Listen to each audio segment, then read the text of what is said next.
E aí, turma? Eu sou o César, professor de História, e no vídeo de hoje é a explicação da semana 3 do PET de História da turma do 8º ano. E o tema dessa semana é a questão da escravidão dentro da lógica mercantil, onde falaremos um pouquinho aí sobre a questão do comércio de escravos e o seu envolvimento com a questão da colonização. Quando os europeus chegam aqui ali no século XV, no século XVI, os primeiros povos a serem escravizados serão os nativos, porque os portugueses eles viram aqui oportunidades de riqueza, seja através da extração do ouro, dos metais preciosos na América Espanhola ou na América Portuguesa através do pau-brasil, só que obviamente quem ia fazer esse serviço não eram os portugueses ou os espanhóis que vieram para cá. Então eles viram os povos nativos, conquistaram esses povos nativos, seja através das armas, e vão obrigar esses grupos a trabalharem para os europeus. Só que obviamente esses grupos não eram adaptados a esse tipo de trabalho.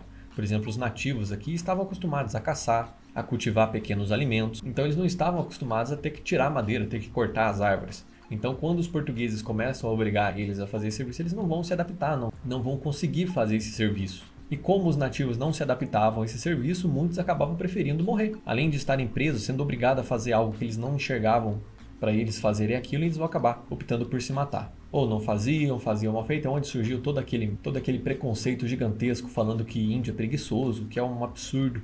A questão é que eles não eram adaptados ao serviço, e é quando os portugueses, principalmente, como já tinham o domínio ali da costa da África, vão ter a ideia de comprar escravos em África, que já eram mais acostumados com esse serviço. A África já era mais organizada nesse molde civilizatório europeu, então eles eram mais adaptados a esse serviço e vão começar a trazer para o Brasil, principalmente depois que a madeira do pau-brasil já acabou e começa a plantação de açúcar, principalmente ali no Nordeste. E dentro das famílias nativas brasileiras era o papel da mulher cuidar das plantações, não do homem. Então o homem escravo ele não aceitava fazer aquele serviço e acabava fugindo, se matando. Já o negro africano já era acostumado com esse serviço. Os portugueses vão em África, compram os escravos de lá. Veja bem, não existia escravidão em África. A escravidão em África era totalmente diferente dessa escravidão americana. Lá era uma questão dos vencidos de guerra, era questão de domínio que eles vendiam. Alguns casos, escravos por dívidas, então depois que ele conseguisse dinheiro, ele conseguia pagar e ficar livre.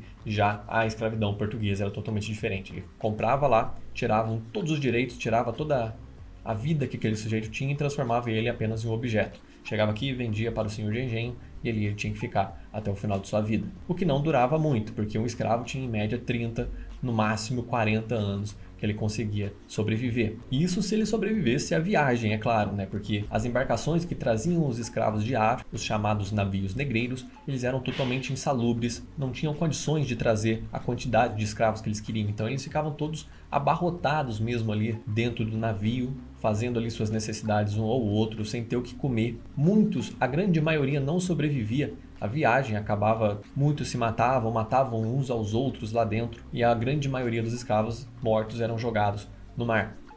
E aqueles poucos que conseguiam sobreviver e chegavam aqui, chegavam em condições muito precárias, muito magros, às vezes alguns até cegos, com doenças que pegaram durante a viagem. Com os escravos vai acontecer a mesma coisa. Muitos vão preferir se matar, cometer o suicídio para não ter que trabalhar o resto da vida para alguém sem ter nenhum direito a nada. Paralelo a isso, os nativos vão continuar sendo escravizados. Junto com os negros, os nativos eram mais baratos, tanto que os bandeirantes, uma das missões dos bandeirantes, as missões de aprisamento, tinham como papel prender os nativos ainda que não haviam sido capturados e vender como mão de obra escrava. Por não serem totalmente adaptados, não terem domínio da técnica, eles eram muito mais baratos. Embora já nesse período os jesuítas já estavam no Brasil e proibiam a escravidão de indígenas, só que como a fiscalização estava muito longe, isso continuava acontecendo. Por isso o embate de muitos bandeirantes com assentamentos jesuítas. Das consequências dessa escravidão a princípio nativa, nós teremos ali quase que todos os povos nativos dizimados. Dentro da escravidão negra nós teremos aí milhares e milhares, milhões de pessoas